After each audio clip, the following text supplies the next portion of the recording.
I thought it was about time I gave you an August tour of the allotment. It is the 23rd of August, in fact. There's a lot going on the allotment at the moment, so let's have a look at it. Here is an overview of the allotment.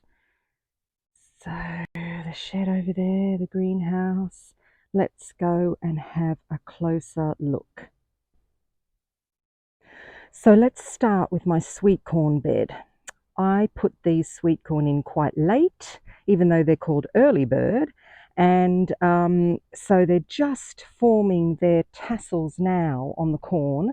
The corn doesn't feel too bad. It's not hugely big, the cobs, but they are actually filling out. I mean, if you look at this one here, yeah, it's filling out. It's not too bad.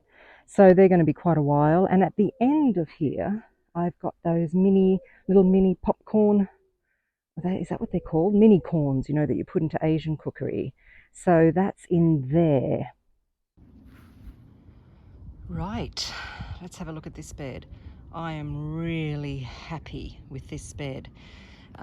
Look at the colour on these brassicas in comparison to, I don't know whether you can see that underneath there, the colour on those brassicas. Okay, they're different brassicas, but it makes no difference. And the reason why these are doing so well, I think, is because this was the bed that I had my broad beans in, and when I took my broad beans out, I just chopped them off at soil level and I left the roots in, and the roots have got nitrogen nodules all over them, and brassicas love nitrogen. That's what makes them so green and beautiful. So look at it. I am weeding this bed today, so I'm going to come back to it in a minute because it is Flowers Day on the moon phase calendar. And these plants here are my purple sprouting broccoli. And then I've got calabrese, and I have lots of calabrese. And as you saw, if you looked at my video that I did a couple of videos ago, you'll see that I had some fabulous calabrese at the beginning of spring. And looky, I've got more coming now, which is absolutely wonderful. I'm just going to pull the netting back on this because there are lots of white butterflies around today, and I will show you the rest. Under this mesh, I have got 3 types of cauliflower and quite a lot of weeds, so I have to do some weeding. These kind of purpley tinged ones are the purple, I think they're called Violetto. Just looking for the tag. Why do tags always go missing? I can see this next tag of this one. This is called Igloo here. And the one on the end that has a different leaf, the more rounded leaf, is the all year round cauliflower. And they seem to have taken quite nicely, as you can see. So that's good. Okay, this is the next brassica bed.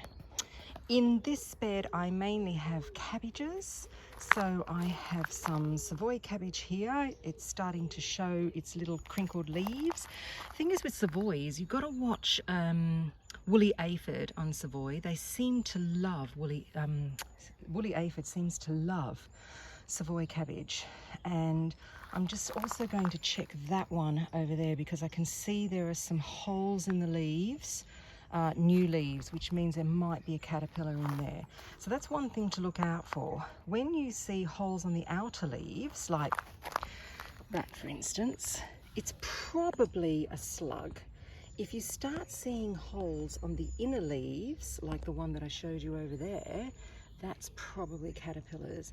So, you know, every now and then, or whenever a moon phase calendar comes up for Leaves Day, I'll open this up and I will check for caterpillars, because you'd be surprised at what can get into this netting. And this is the really fine veggie mesh netting. I've had a few Cavalloneros left over, so I've kind of whacked them in the middle. I'm thinking that the cabbages aren't going to grow as tall as, say, calabrese or purple sprouting broccoli, so the Cavallonero will tower over the top.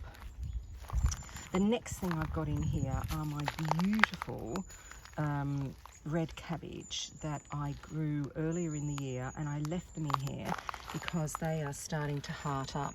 And in my previous video of my garden week, I showed you my harvest, and I've got a beautiful red cabbage. I love this variety. It's so good looking. It's called Fuego, and it's an F1, but the leaves are like silver. They're absolutely gorgeous, and no bolting, which has been great. But for the winter, I kind of swap over, and I do that's red drumhead over there. So I've got a couple in here, and then I've got a couple in another bed, which I will show you. These are more purple what are they? Savoy.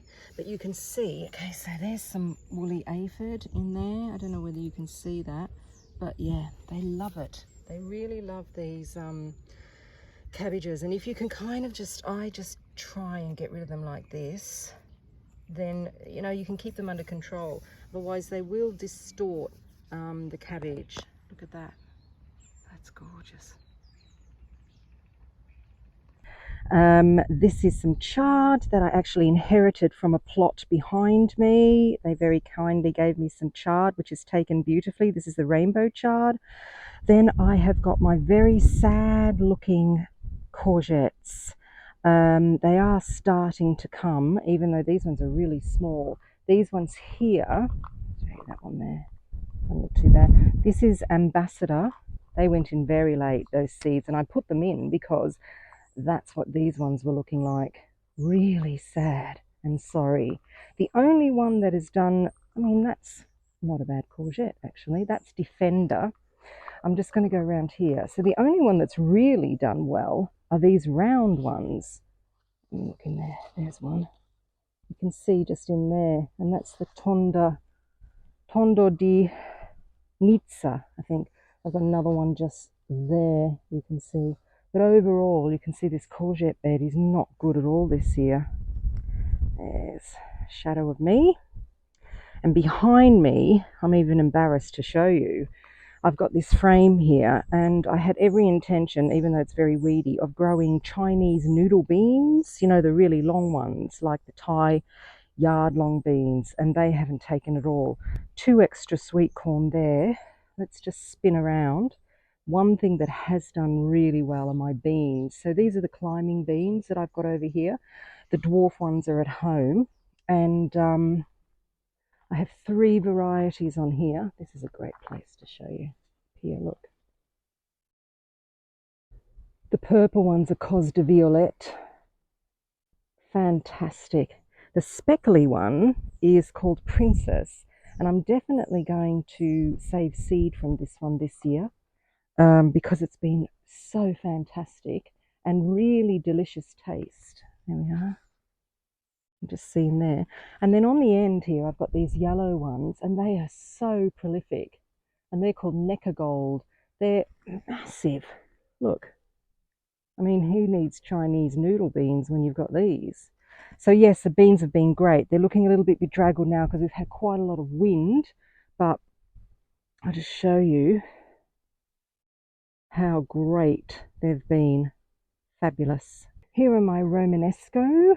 So that's kind of like another cauliflower. They're doing really well. I've got 1, 2, 3, 4, 5, 6, and on the end I've got 2 extra all year round cauliflowers, and they're doing well. Look, see this stuff here? Got to get it off. But when I do the weeding, I will go through and check everything, make sure there's no caterpillars, and I will get rid of all of that woolly aphid as well. So this is the beetroot bed, and I've got my older ones here in the front. They've been great. This is Pablo. This is the one that I always sow early in the year, and they store really well and they pickle really well. Behind them I have got some white ones. Then I've got the Chioggia, you can just see in the background there. That's really done well this year. And then the ones that don't usually do so well are the golden beetroot, I find. And I've got some smaller ones here, but I'll leave them in because it's still a little bit early for these, and we'll see what they come to. But if they're only really small, we'll eat them straight away. And I'll just show you this again. I will use these bigger ones for storage through autumn and into winter.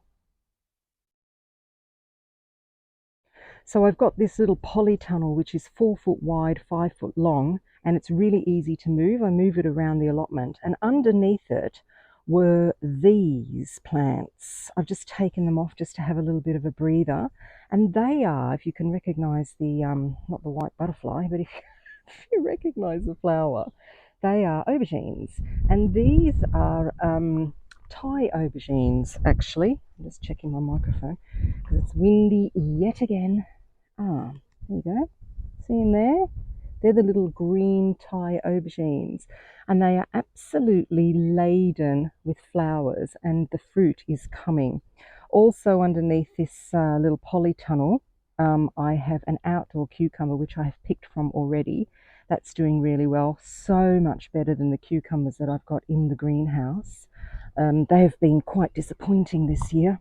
And then I've got another aubergine that I've put in. This is called Scorpio. This is a grafted variety, but it's newer than the others.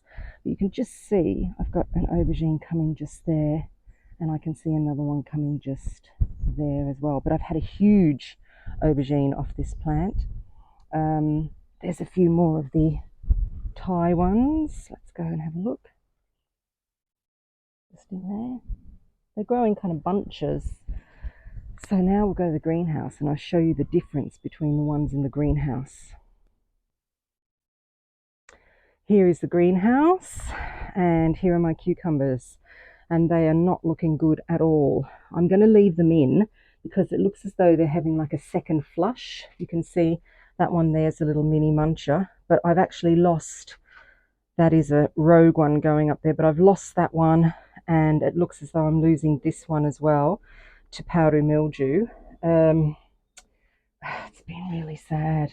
Look, not good. My F1s are on this side. They are doing a little bit better. You can just see there. But again, very yellow leaves. You know, I think it was cold earlier in the year, and then they just never really caught up. And here are my Thai aubergines in here in the greenhouse. I'm just looking for to show you some fruit. There you go. Whilst the fruit has been very good here in the greenhouse for the Thai aubergines, the plants are much, much smaller. I've got some smaller aubergine plants as well, which are the long ones. Here, I'll show you. There, that one's coming there, that green one. But again, everything's quite yellow. I might have to feed them yet again. Oh, I don't like kind of feeding them all the time. But I'm going to have to. Yeah, that's the greenhouse. Here we are. This is the squash area. It's caught up with itself, thank goodness, because it was looking very sad earlier in the season. As for squash, not a huge amount actually. I've got one that I can see, a big one in here coming. Down there you can just see it, and that's called Iran. We grew it last year and it was absolutely amazing. The flesh was so yummy and really firm and gorgeous. There's a few more here. You can see just there. So I'm just hoping that we get a really good September and I'll get some fruit off this squash. So this area is kind of on the back end of our composts, and we just covered it with weed membrane and planted through it last year, and it was really successful. And I think it's because it had composts on here. So, and again, this year they're just romping away. I just hope that we get some fruit. I've got this small bed here, and in here I have 3 squash plants, and actually they're doing better than I thought they would. They've got some nice squash on them coming, which is great. So that's kind of filling the bed and filling everything else. I've then got this soft fruit area which is finished, 2 big blackcurrant bushes that were absolutely laden, and a gooseberry that didn't do fantastically. It never does that one. I might pull it out. And then this is my raspberry area.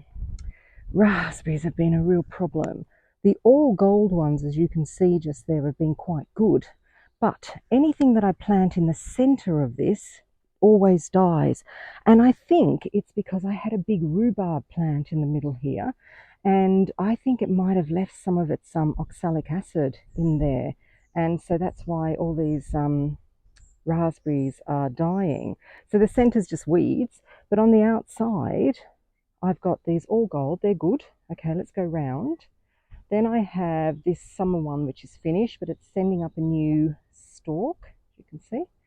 And then on the outside, I planted some polka, which are autumn fruiting raspberries, and they're not bad as well. But the centre, no good. One fruit that's kind of surprised me is this. It's a tromboncino. I've just put it, it's on this arch going over the path, and I've just put it up there so that, because it's on the ground, so that the slugs can't get to it. I was given these seeds by a fellow Instagrammer, and I lost them earlier in the season, and then I planted them again. They seem to be working now, thank goodness. It's a bit embarrassing when you get given seeds and then nothing actually happens. And the last thing I want to show you is my bee sanctuary. Look at them there. This here is the agastache, and I've got a bramble going through it, which I think I'm going to cut out actually this year. And agastache is also called Korean mint, and the bees absolutely love it. But also in here is my favourite raspberry. I nearly dug this out when I got the greenhouse, but look at this. I don't know the variety, I just know that it's an autumn variety and it is absolutely amazing. And I'm just going to have one of these yummy raspberries. I've also got a jungle of horseradish. So that is the allotment. I'm just going to turn around and show you it from this angle here. There we are. That empty bed there was where we had our main crop potatoes that didn't do very well at all. And that bed there is just a little bit small at the moment for me to show you, but I do have some red cabbages in there and some cavallonero. So that's it. August allotment tour. Let's go around. Let's have a look in the shed. There we are. See you later.